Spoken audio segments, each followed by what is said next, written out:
An African proverb states, "We do not inherit the earth from our ancestors, we borrow it from our children." Good afternoon. My name is Jason Dunn, Executive Director of your National Coalition of Black Media Professionals. I greet you on behalf of our Chairman, Kevin Richardson, Board of Directors, members, and in the spirit of our founders. NCBNP's Spark Speaker Series is a platform that is focused around unpacking current events and relevant topics that directly or indirectly impact our industry. Today's topic is Sustainable Meetings 101. Our presenter will be Mariella Bazan McElrife. She is the president of Meeting Change, a consultancy specializing in high-impact sustainability initiatives in the events industry. As former chief sustainability officer for EIC Center for Sustainability and Social Impact, Mariella was instrumental in the relaunch of the EIC Sustainable Event Standards and the development of the Sustainable Event Professional Certificate and Foundation Certificate. Please welcome Mariella. Thank you so much, Jason. It's such a pleasure to be here today and to have an opportunity to talk about sustainable meetings.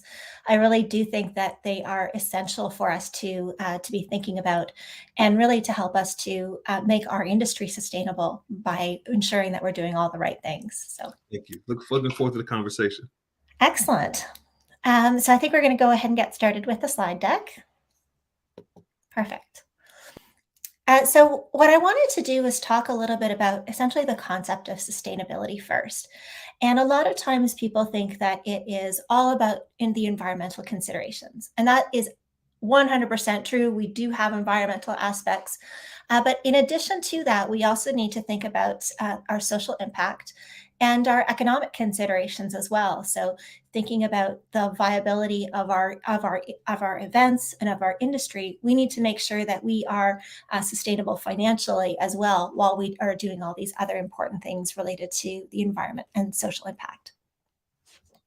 So as we go through this session, I'm going to be introducing some concepts and then giving some practical examples of how you can go move forward and implement those in your events.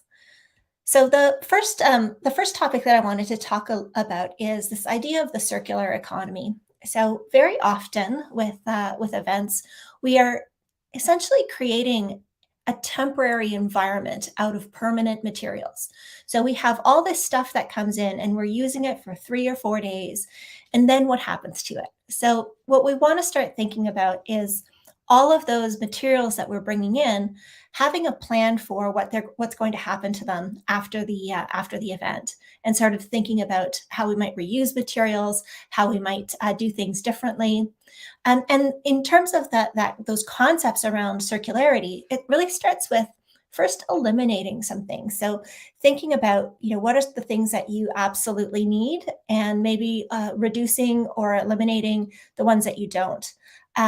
I also think a really great way to save money and to reduce waste is to look at existing decor that might be available in the venue that you've selected.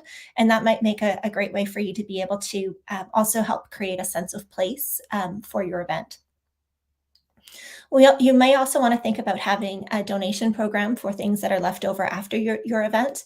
And of course, recycling and upcycling. So upcycling is sort of that next level where you're taking your materials and turning them into something new and wonderful.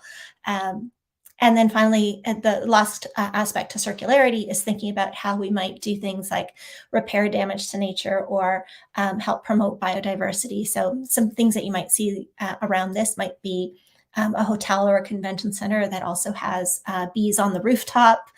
So those are helping to pollinate the plants in the area as well. I do want to focus a little bit specifically on exhibitions because sometimes I see that there's a lot of waste that comes out of them, and there's some really practical things that we can do to help reduce the amount of waste. So the first one is really to think about what types of stands you're using, so the booth construction, and trying to see what materials can be reused or recyclable as well. And another focus area with this is going to be the carpets that are used. So sometimes the carpets used for trade shows might only be used once, twice, a few times. So seeing whether or not you can source carpets that are made from recycled materials to start off with, and then have a plan to see how they might be able to be reused in the future. An interesting story out of Scotland that when they hosted a major environmental conference for the UN COP26, they actually planned the carpet that was going to be used in advance in order for it to be the type that could be more easily donated to a group that was building homes for people who needed them. So similar to a Habitat for Humanity type of program. So a little bit of advanced planning can help with that. Another aspect to sustainable exhibitions is it has to do with the emissions related to transporting the materials to the exhibition. So think about whether or not you can use an advanced warehouse. So rather than shipping all your materials back to your home base, shipping them from show to show if you're doing multiple events, and using carriers that have the EPA SmartWay program. I would also recommend that you look at having information available in your exhibitor service kits, helping to make sure that they're aware of sustainability initiatives that they can participate in. I mentioned the carpet already, having a donation program for things after the event, and reusable signage as well. So if you're always in the same venue year after year, then looking at having some signs that are made without the date printed on them will save you with a lot of cost and reduce your environmental impact as well. Also want to talk about food waste, because this is another great opportunity for us to improve our environmental performance, save cost, and potentially support the community. So one thing to keep in mind with food waste is that it's not just the food that's being thrown out, it's all the resources that went into the production of that food. So the carbon emissions related to that, the water that was used, all of that. So if you're on the event organizer side, some key things to keep in mind are be flexible. Give your food and beverage providers the ability to make choices based on what is available that could potentially help reduce their food waste. Focus on quality over quantity. I think sometimes when we go to events, there's just an excess of everything. So reducing that can be a bit of beneficial way. Reviewing your guarantees as well, and looking at your history. Sometimes it's about offering fewer options and making sure that you're communicating with your participants that you have a food waste strategy in place. I'd also recommend having a food donation partner identified ahead of time so that you can make arrangements. I love this idea that came from a chef that I spoke to that mentioned, when I asked, what's your number one thing for reducing food waste, and he was very quick to say, serve delicious food. And I think we can all agree that always helps to reduce food waste. So. One other point that I would really like to focus here is prioritizing your food waste strategies around the items that have a really high carbon and water footprint, such as your meat and your dairy.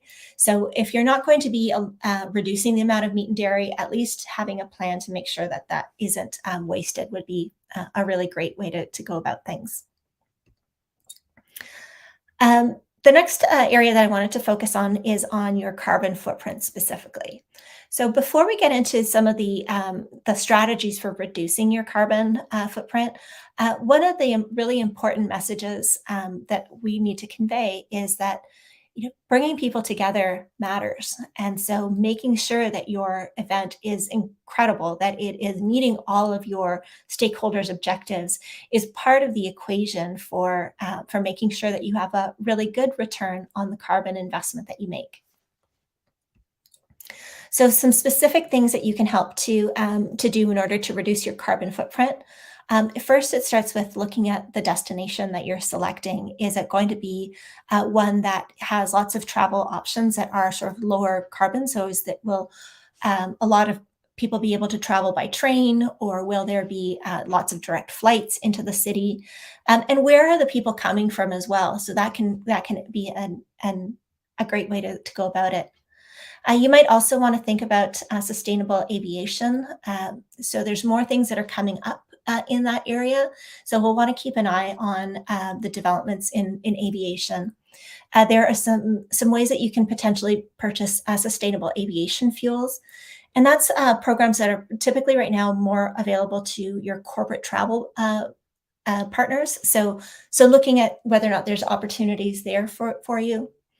And then carbon offsets can also be a way of mitigating unavoidable emissions. But what I'm hoping is going to happen in the coming years is going to be ways for us to inset rather than offset. And what I mean by that is helping to support our industry to transition to lower carbon emissions. So finding ways to invest in our own supply chain. And of course, you want to be working closely with your venues. Find out if they have renewable energy sources. So maybe they have energy that they're sourcing from solar or wind power. And ask them as well whether or not they'll be able to provide you some reporting after the fact around the carbon emissions, as well as things like your water usage and your waste footprint. So how much was recycled, how much was avoided from landfill, things like that. In terms of your menu design, in order to reduce your carbon footprint, definitely looking at having more of a plant-forward focus. So maybe not completely vegetarian or vegan if your group isn't ready to go there yet, but prioritizing more fruits and vegetables as the primary for your and grains as well for your meals. So you may want to also focus on local and seasonal. Again, managing food waste. Try to avoid foods that might be air freighted from long distances, particularly if they're refrigerated. That's going to add to your carbon footprint. And I do want to just have a little quick note on biodiversity, because we have an extraordinary reliance in general as humans on a very limited number of edible plant species and animal species for our food. So it's great to be able to think about how you might incorporate new and unique ingredients into your menus. And it's a really great way to inspire your participants to try new things and maybe take those ideas home as well. So focusing a little bit more on social impact as well. Some of the things that we might want to focus in here on is gender equality and reduced inequalities in general. So these are two of the Sustainable Development Goals. And with these two topics, you know, it affects all aspects of your event design.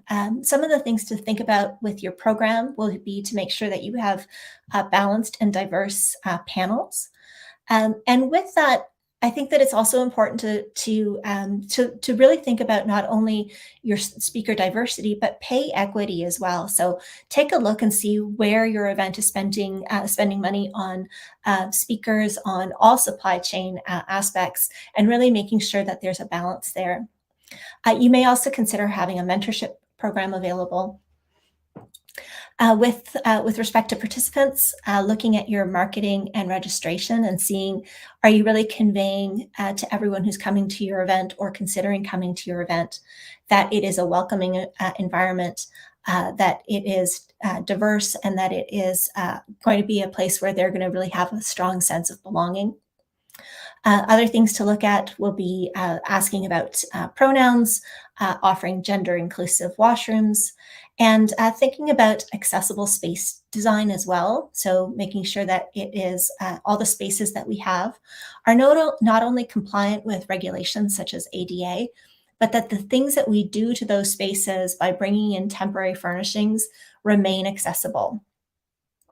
One thing that I'm starting to see more of is a focus as well on neurodiversity design. So thinking about that a little bit as well.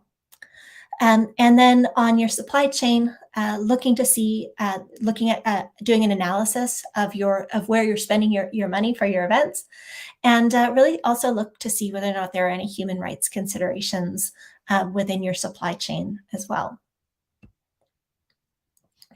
A few things to think about in terms of an accessible menu design. So collecting your dietary needs, of course, making sure that that there are meal choices available that are free from some of the top allergens. Really making sure that you are sharing your plans as well. So if you have already chosen menus that are going to be free from allergens, sharing that information ahead of time with your participants can be really helpful. When it comes to your buffets, it's good to think about things like the height of the buffet, whether or not somebody who uses a mobility device would be able to have independent service through that. Or perhaps they may be traveling with an accompanying person, so making sure that there are meals available for that person as well. One aspect to sustainability that sometimes people don't think about in terms of events is our opportunity to help address issues such as human trafficking and modern day slavery. So some of the ways that events can help support this include adding clauses to your contracts to make sure that your hotel providers or your transportation providers have training on how to identify and report instances of human trafficking. And it's important to remember that this is a crime that happens in every country and every city in the world, and we can be, part of the eyes that help to spot this. So, really helping to think how we can be champions for this is a great way to support people in some very, very difficult times. You can also look at social enterprises that support survivors, that perhaps there's opportunities to purchase from them goods and services that they may provide. And consider also the working conditions throughout your supply chain. So there may be some instances of modern day slavery that are happening in things like your seafood choices or wherever they may be in some of the things that you're purchasing. And I also wanted to make sure that we talk a little bit about the financial side. So very, very often I hear from event organizers, well, I'd love to do a sustainable meeting, but it costs more. And so what I want to do is talk a little bit about how you can continue to have a sustainable meeting, but also meet your bottom line and make sure that you're saving the money that you need. So a few things to keep in mind. So as with everything, the time when you have the best ability to get concessions and to talk about pricing and things like that is when you're negotiating it in your contracts. So talk about things like your menu choices ahead of time. Talk about different things that you might want to implement with your partners at the time of contracting. And that can be a really important way to save money. I also want to talk a little bit about focusing on efficiency. So a lot of times, sustainability really is about doing more with less. And so if we can look at eliminating things that we don't need, or even just being smarter with the resources that we're using. The example that I have here is if you're having shuttle services that you're offering, having a set schedule so that you know that your shuttles are being offered in a way that where they're running full at full capacity, you'll be able to reduce the number of trips potentially and save on cost as well. So posting the schedule of when those shuttles will be running. At the same time, just add a little extra note to make sure that you're also thinking about accessibility with your shuttle services and arranging for that in advance. I mentioned earlier about leveraging existing decor as a way of helping to reduce, bringing in temporary items. But you may also want to think about the technology that exists in your buildings that you're using. A really great way here is to look at using digital signage that may be existing in the facility instead of printing single-use signs. I would also suggest that if you are using signage, that you really think about the materials that you're choosing. There are some really great recyclable options available, so you can avoid having styrofoam or foam core signage being used. Adjusting your food orders is also another way that you can help to reduce cost.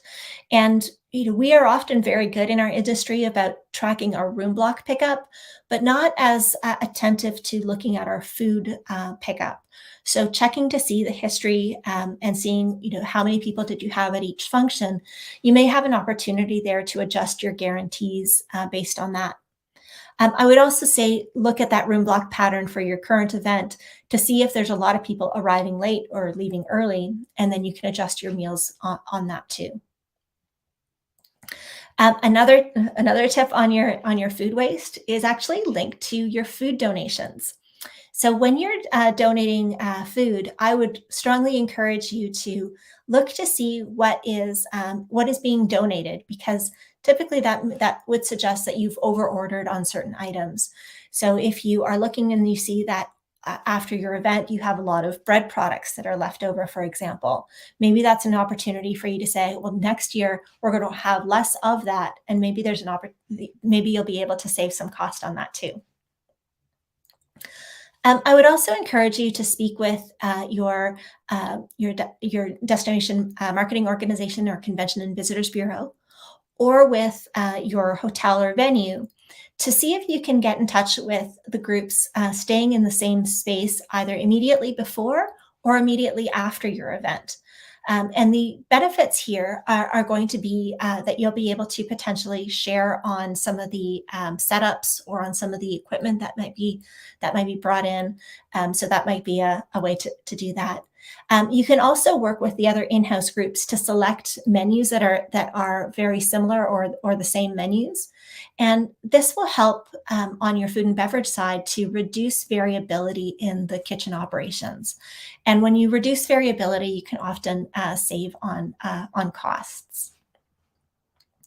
And I would also say that it's not just about saving money. It can also be a way of generating revenues.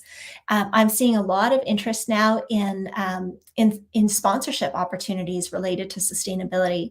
So thinking if you can break down some of the opportunities and add in things like sustainable transportation sponsor or sustainable menu sponsor.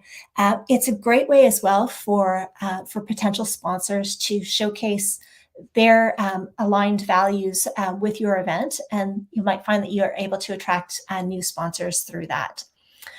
So I think that those were the highlights of what I wanted to talk about in terms of practical applications.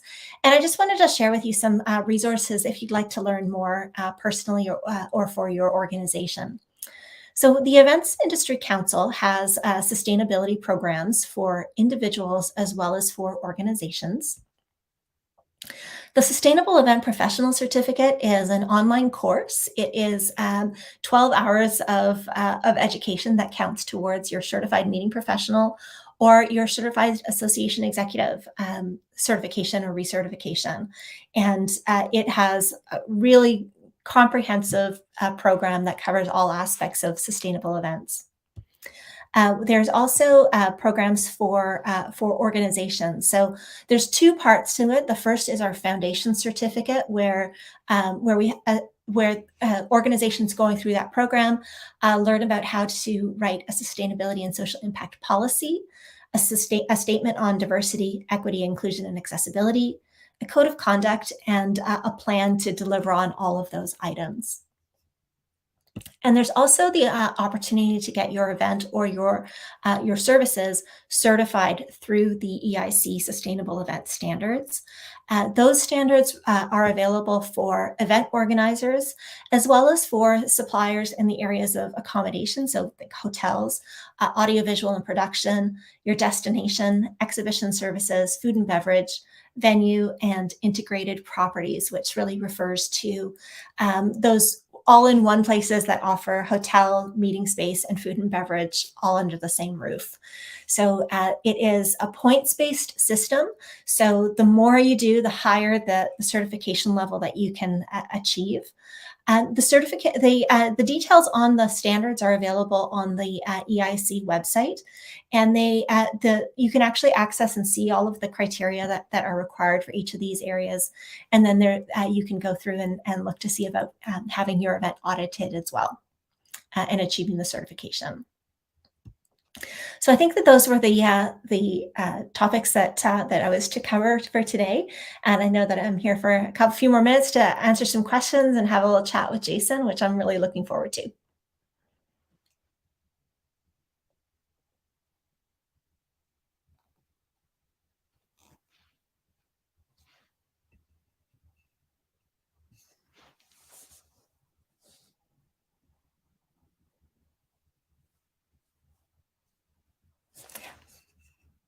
I will go back to the previous slide. So if you are looking for the Sustainable Event Standards, that is the website that you can go to find out some additional information on the standards.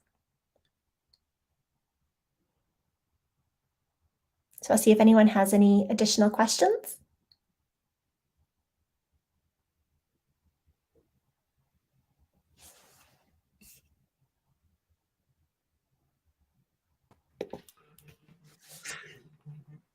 All right. Hey, Mariana, thank you so much.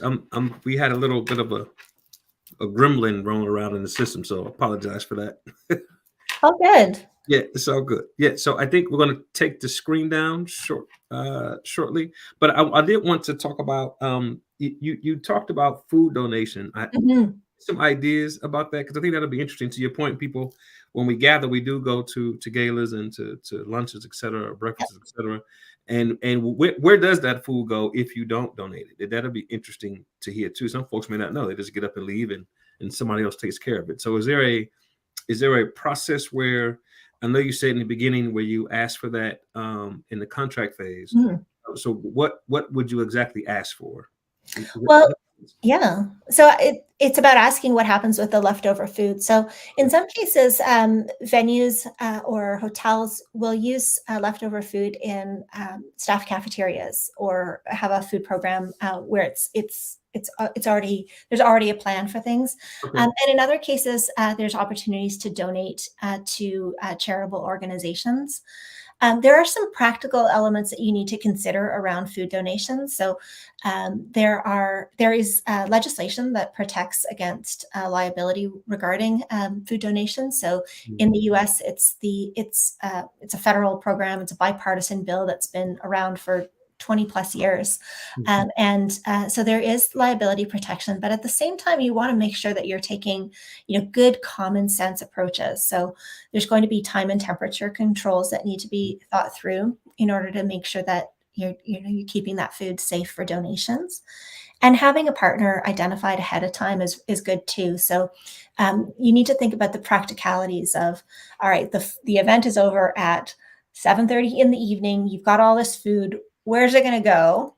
Where's it going to be stored until it can be picked up? How is it going to be packaged and labeled?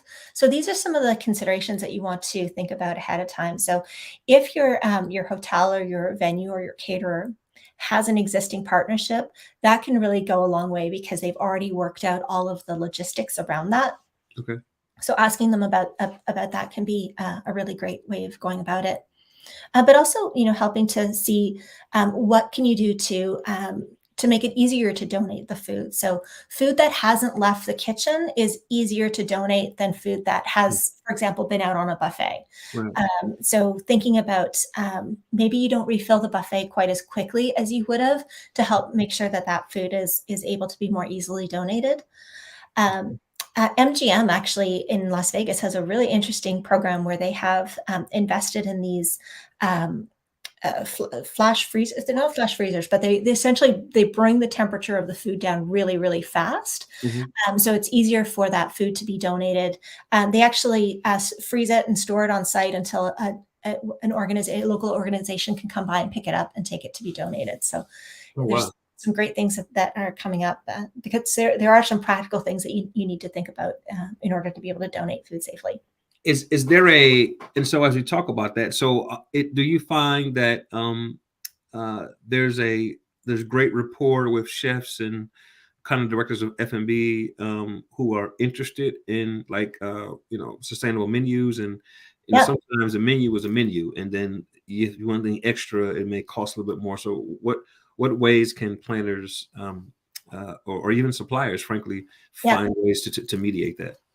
Well, I think everyone is interested in reducing waste and reducing cost, right? So by chatting with your chef or your food and beverage partners, yeah, I've really found that there's this sense of being artists, of creativity that comes from chefs. And when you put this challenge to them, I'm always really amazed at how they want to step up and want to show that that they can do some really Right. creative things. Yeah, that's cool. And then so you talked about, so this my two last questions. So you talked about the credentials and the differences. About how long does it take someone to get the credentials as them as a person, Yeah, I guess, and then talk a little bit without spoiling it about the audit, because I think that although it yeah. may sound audits always sound I know complicated. it sounds scary. It's a scary word. Yeah. So the certificate for people, Okay. it's 12 hours of education. It's self-paced though. So I Okay. usually find that most people take about 2-3 weeks to go through the whole program, but Okay. it really is up to the individual. You have access to the course for 3 months from the time you sign up. So you can really take your time and go through that. And then in terms of the audit process, one of the things that we've tried to do is fill the information around the certification with a lot of guidance. We tried to make it really clear what you need to do, how you need to prove that you did it, and some tips for how to accomplish it. So that will be outlined in each one of the items up there. Most of the time, it is the documents are supplied and uploaded onto to the auditors to review, and they make sure that everything is done. It can also be really helpful to have the auditor come on site and Mhm. walk through and take some photos and document, and Yeah. it's often much more efficient that way. Yeah. And so the audit, just to be clear, is of the actual meeting, correct?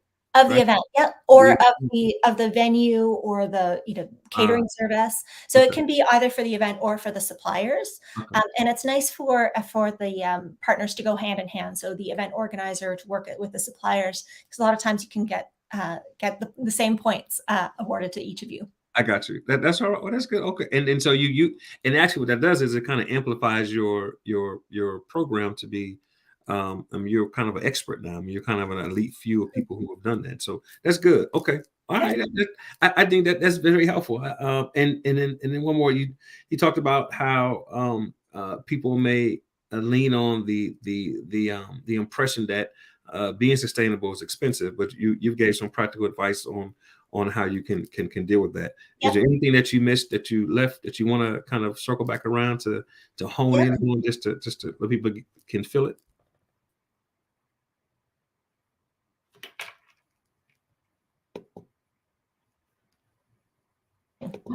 So saving some money on the things that you can, and then finding one or two items where you can really wow your attendees on something sustainable.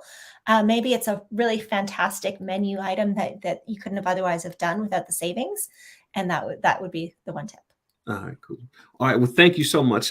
If people want to get a hold of you or want you to come speak at one of the sessions, how can they find you? And what's your closing remarks before we Well, end? yeah, my you can reach me on Twitter at Meeting Change, or by email Mariella at meetingchange.com. And I would love to help anyone with your sustainable events questions, or anything that you might need. Thank you. Say your social media handle one more time, just so they can write it down and Yeah. get it. Meeting Change. There we go. All right.